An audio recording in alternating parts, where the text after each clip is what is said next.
Hello and welcome. This is Inside Cottonwood. I am your host, Mayor Tim Elinski. And with me today, we have Andrea and Sam Hightower, and we're going to be talking about the Cottonwood Community Garden.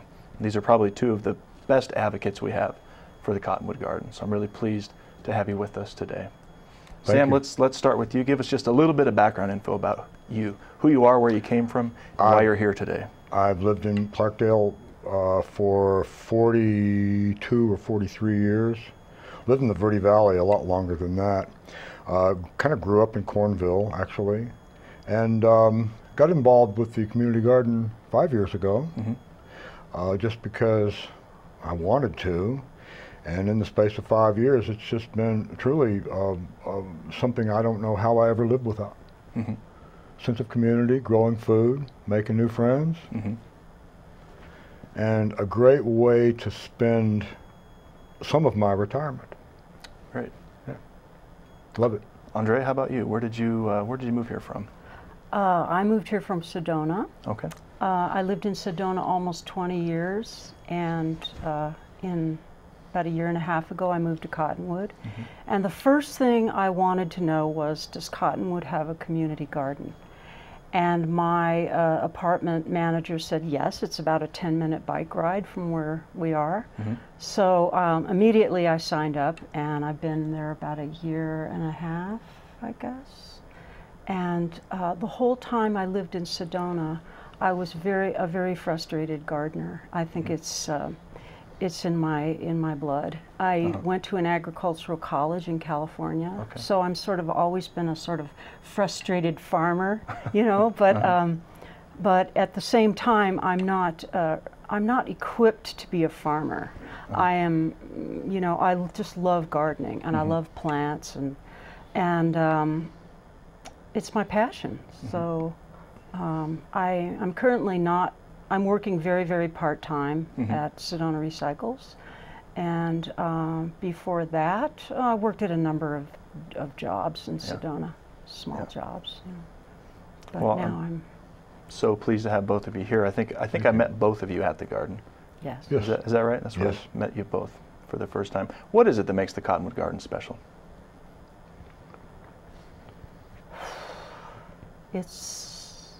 It's pure nature. I mean, you go there and you get the weather, you get the wide open sky, you get the earth, you get people in their natural state of sort of easygoingness. You don't find aggression or what was the question? What is it that makes it special? I get into a reverie. Yeah, that's it. I just lose my sense of time when I go there. I have conversations. It's absolutely magical. You know. Certainly, one thing I've noticed is every time I go down there, everybody is so darn happy. Yes. You don't see very many frowns down there. People are happy to be there. They're in their element, digging in the soil. There's just really nothing better. Yeah. What makes it special for you, Sam? I think that in the world we live in, it's wonderful to be in a place where people are there with a common thing going on, a common goal. And I know in that garden there are many people from various facets of life, various political persuasions, everything else.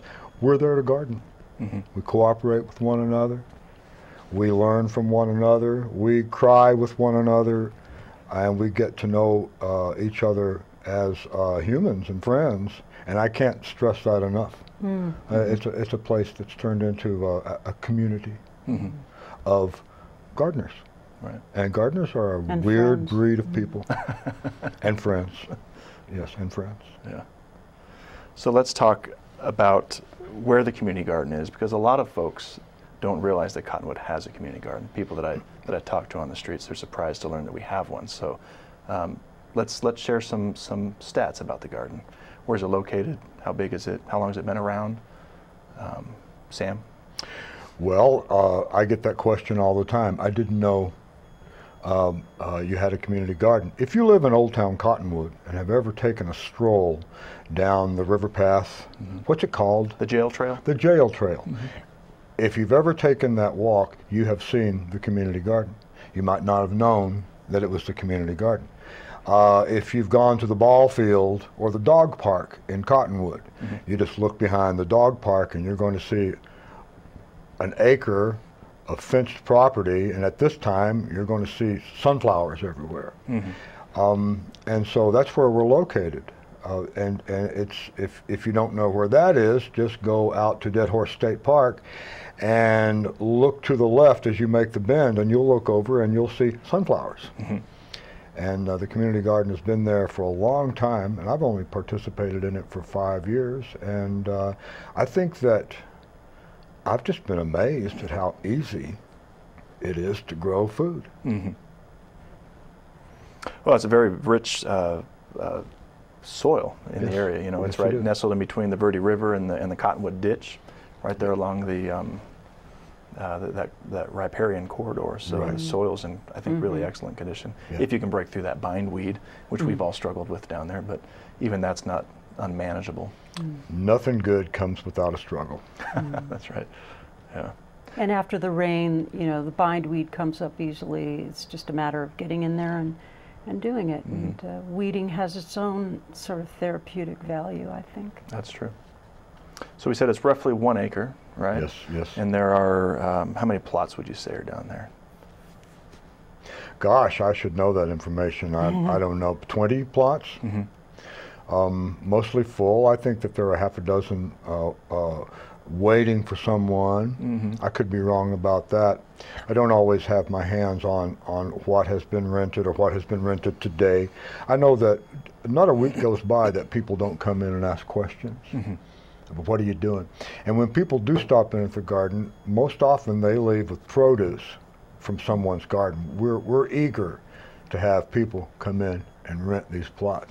Everybody's friendly, so yeah, it's a great little subculture in Cottonwood. Yeah, and there's room to grow down there. So I think we have about 20 or so plots. I think there's still maybe a handful available, but we do have also room to grow. Yeah. And so it's sponsors and hard labor that allow us to expand the plots down there. So I would encourage anyone to get involved. Yes. And you can do so by contacting Marianne Jimenez, who is the Cottonwood City Clerk. And you can reach her at, I should know the number. I don't, off the top of my head, I believe it's 928-340-2727 is how you'd get a hold of Marianne. But if you'd like to rent a plot, that would be the person to start with. Absolutely. Yeah, she can walk you through the process. Yeah. All right, we're going to take a real quick break and talk a little bit more about the garden when we get back. Please join us here in a few short minutes on Inside Cottonwood. Thank you.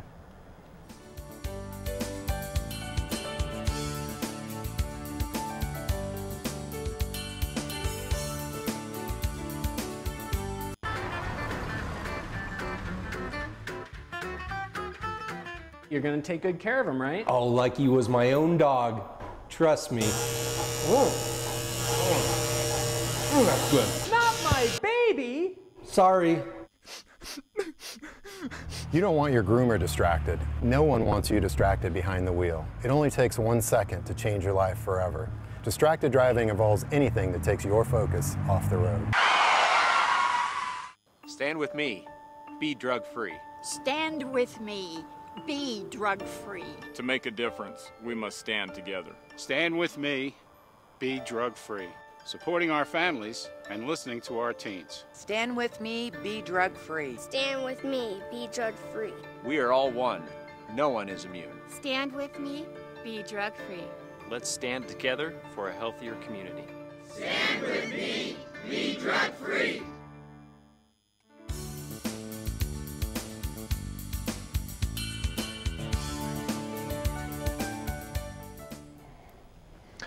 Welcome back to Inside Cottonwood. I am Mayor Tim Elinski. With me today is Andrea Hennessy and Sam Hightower, 2 gardeners and advocates of the Cottonwood Community Garden. Thanks again for being here. Thank you. Before we left, we were talking about the garden and the plots that are available down there. I wanted to talk just a little bit about the sort of things that you're growing here this summer season. So what's coming out of the garden? Andrea? Well, right now out of my garden, I had planted a lot of squash, and they are all ripening. They'll be ready in a couple of weeks, I think. Hard squash. What do you call those? Winter squash? Winter squash. The big ones, spaghetti squash, butternut. I seem to be pretty good at growing flowers and melons. They never fail me. So right now I am covered with watermelon plants. Okay. And I have a few corn stalks, but mostly I'm really excited about the melon and the squash. Great. It's doing really well. What did you have luck with this year, Sam? We started out with beautiful lettuce, beets, carrots. We're still pulling carrots. We have a bean extravaganza right now. In fact, come pick some beans. You have sort of a labyrinth of beans, haven't you, down there? We have a labyrinth of beans. We have a sunflower house that we've used as a shade structure this year. Right now we have honeydews coming on, tomatoes, goodness, peppers, lots of squash this year, but our summer squash is over. Now we're on to butternut, things like that. We've been very successful, but I think that every gardener has been successful this year. Yeah. Every one of us have just had a bumper crop this year. Good. Now, how much space do you get when you rent a plot down there? How much space are you allotted? Is it like 16 by 16? 16 square? by 16 feet. And you can feed your family with that plot, right? Absolutely. Yeah. You can feed part of your neighborhood with a plot. Now, Sam, I know you've done a lot of that, so why don't you talk a little bit about that, what you've done with the food that you've produced from your plot? Well, 5 years ago when we started our garden, it was the intention of just, oh, let's have a garden and let's just have fun. But we were surprised at just how much food the garden yielded. So we started giving it to people.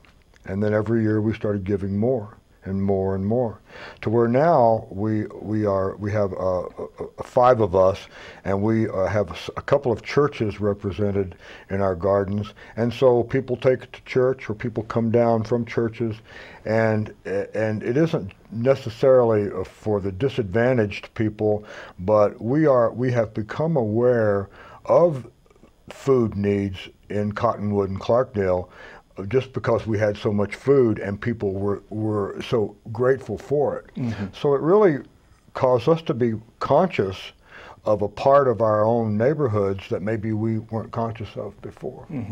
And that's been an eye-opener to us, that, wow, there are people here who absolutely appreciate produce, especially elderly people.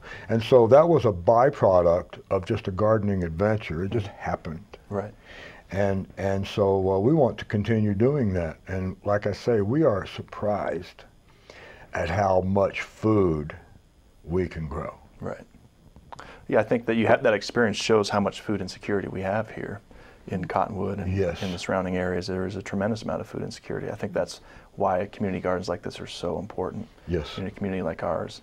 And I think that's why we're seeing them crop up, no pun intended, across the nation, really. Community gardens are becoming very popular. Is that right? Yes. Yeah, in my travels, when we travel out of town and out of state, we always go visit other communities, community gardens. Of course. Yeah, it's interesting to see the variety. I would too, And ours is unique. It's unique. It's very unique, and it has its quirks. And I like to think it's just the same as the people that are there. It's unique, and there's no standard community garden, Right. I'd like to go to other community gardens to get ideas.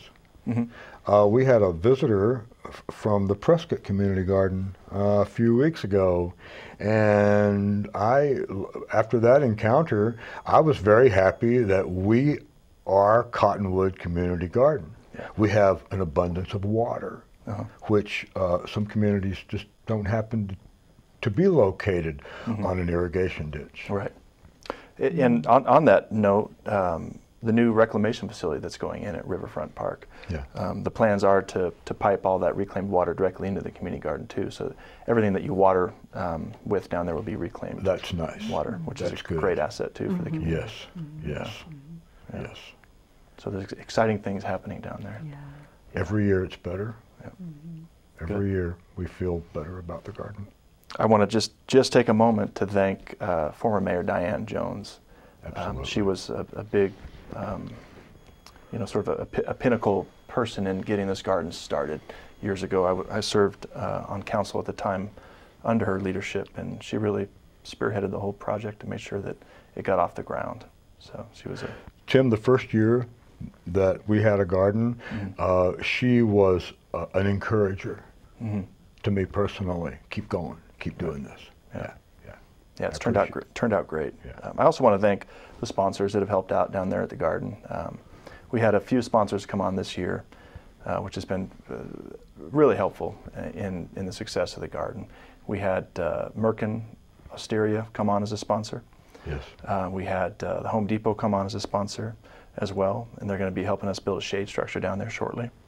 And we also had Bedrock Landscaping come on as a sponsor this year. So really there's I think a good momentum right now to get more involved, not just as a member of our community, but as a corporate sponsor too, to help support our community garden. So thank you to those sponsors. Yeah. Thank you for letting us talk about the community garden to the public. Because like you say, so many people to this day don't know about this wonderful place. Well, it's a tremendous walk, to go down the jail trail and end there at Riverfront Park and see, all the potential that we have down there at that park and the things that are going on. I think the dog park is tremendously successful. The ball fields are going to get much, much greener with the opening of our reclamation facility, and the community garden is just a wonderful asset. It's just a very beautiful, beautiful place down there. Riverfront Park is amazing. Dead Horse Ranch State Park is amazing. We've just got a lot going on down there. It's a jewel. Yeah, I would encourage anyone, if you haven't been down there, you need to get down there. Check it out. And the gardeners are very friendly, so if you come by and just stop and say hello to someone, they're bound to tell you, how are you? Would you like a cucumber, or would you like? And it always happens, and people are just amazed and very happy. Yeah, I can't visit Sam down there without walking away with a produce bag. There you go. Full of That's what we're there for. The more we give, the more we have. Yeah, that's right. Yeah. All right, well, let's take another quick break, and then we'll come back. We want to talk about an open house that's going to be held down at our community garden here shortly. So again, you're watching Inside Cottonwood. Please join us here in another minute. Thank you.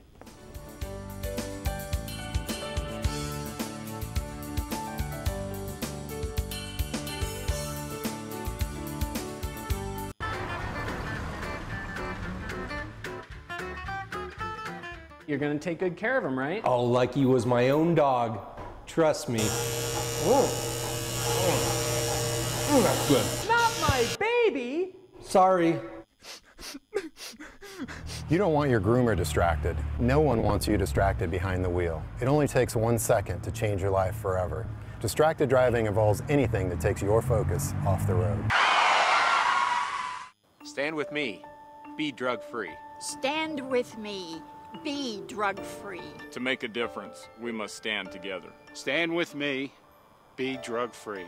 Supporting our families and listening to our teens. Stand with me, be drug-free. Stand with me, be drug-free. We are all one. No one is immune. Stand with me, be drug-free. Let's stand together for a healthier community. Stand with me, be drug-free.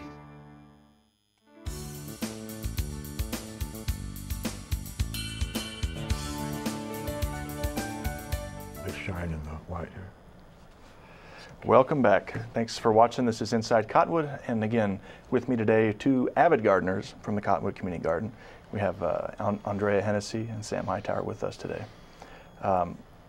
If you're thinking about getting a plot down there at the garden, let's talk just for a minute about some of the requirements for being a member of the Cottonwood Community Garden. You do have to pay for your plot.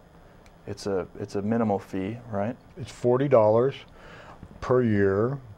And there is a contract, a lease contract with the city of Cottonwood with very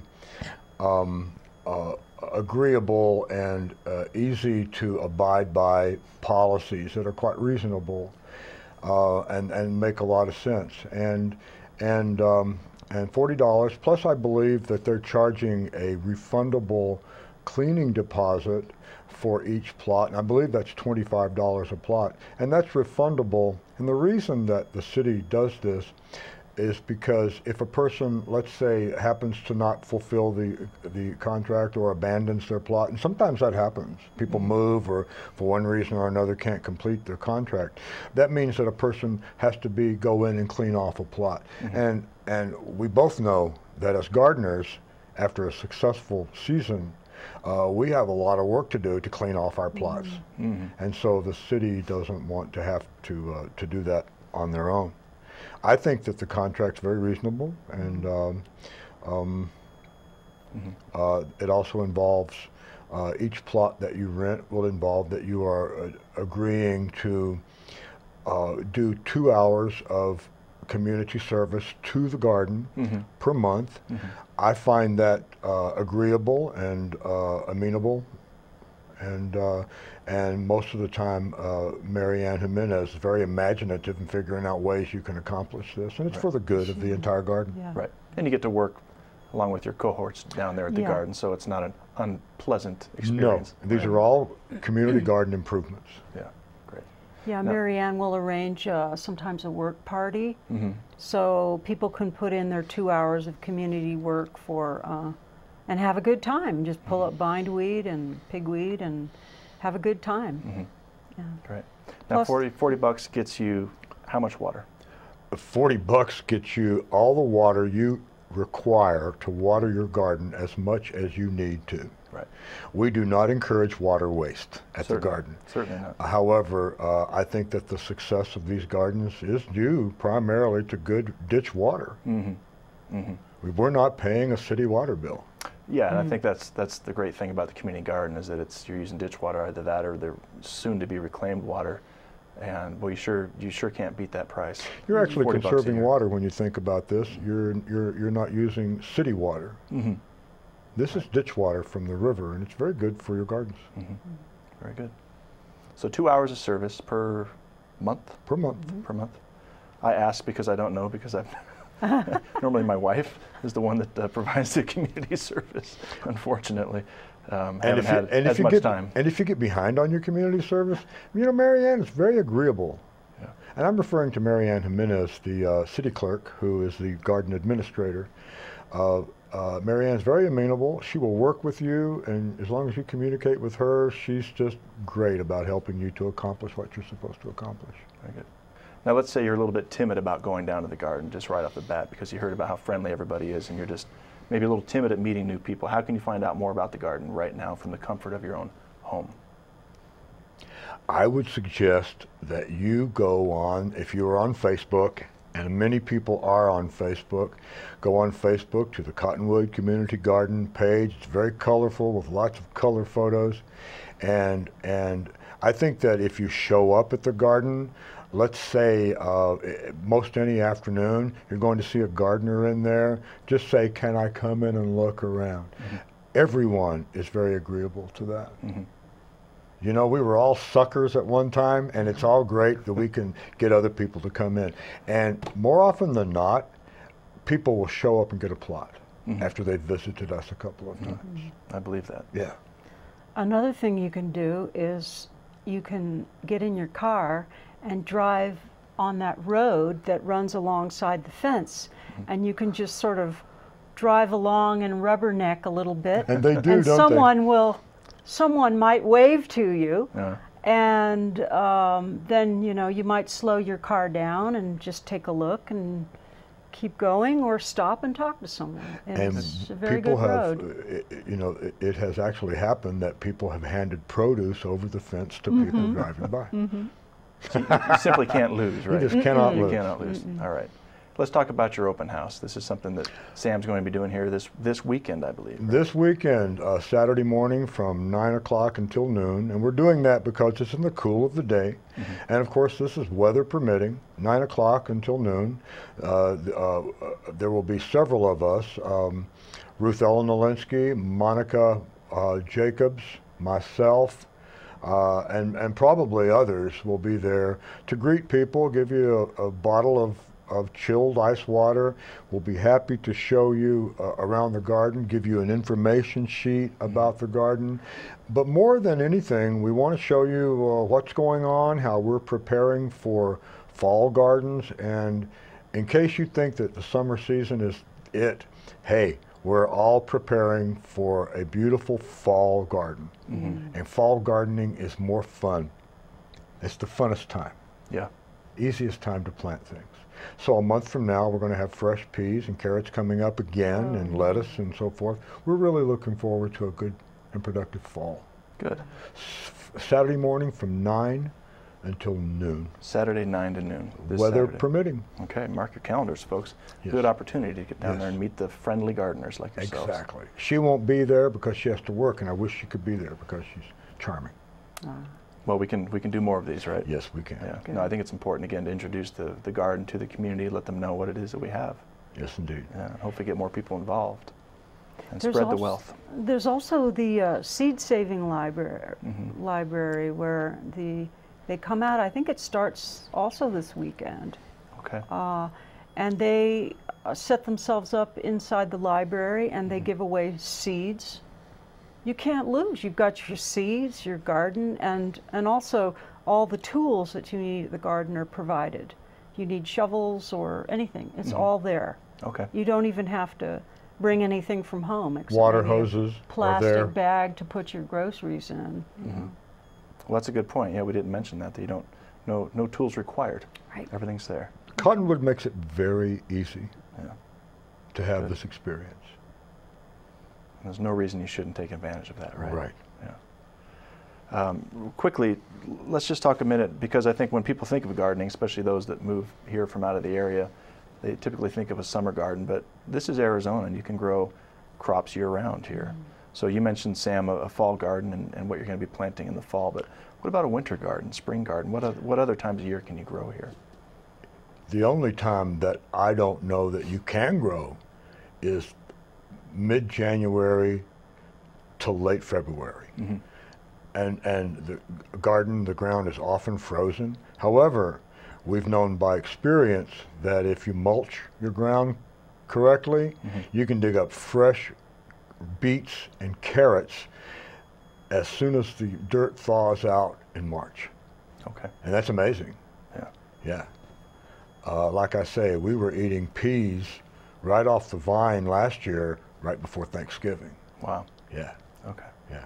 So we're looking forward to this. Yeah. So you can garden year-round. You can. Essentially. Yeah. You can. Yeah, you can. What are some of the really cold weather vegetables? Broccoli, Brussels sprouts, cabbage. You grew some of the most beautiful cabbage last year. I remember that. And so no, these cool weather things, it's amazing. If you just mulch them properly, my goodness, it's amazing what doesn't need that much attention in the wintertime. All right, and again, just $40 a year. $40 a year. Yeah, you just can't beat it. And again, if you want to get information, go to Facebook, Cottonwood Community Garden. Search that on Facebook, correct? That's correct. And don't miss the open house this Saturday from 9 to noon. And Mr. Sam Hightower will be there to greet you. Yes, indeed. Possibly and others. With the bag of produce, possibly. Absolutely. We have cucumbers all over the place right now. Very good. Well, that wraps it up, my friends. Thanks so much for being here with me. Thank you, Tim. It's been a pleasure. Thank you. All right, thanks for tuning in to Inside Cottonwood. We'll see you next month. Take care.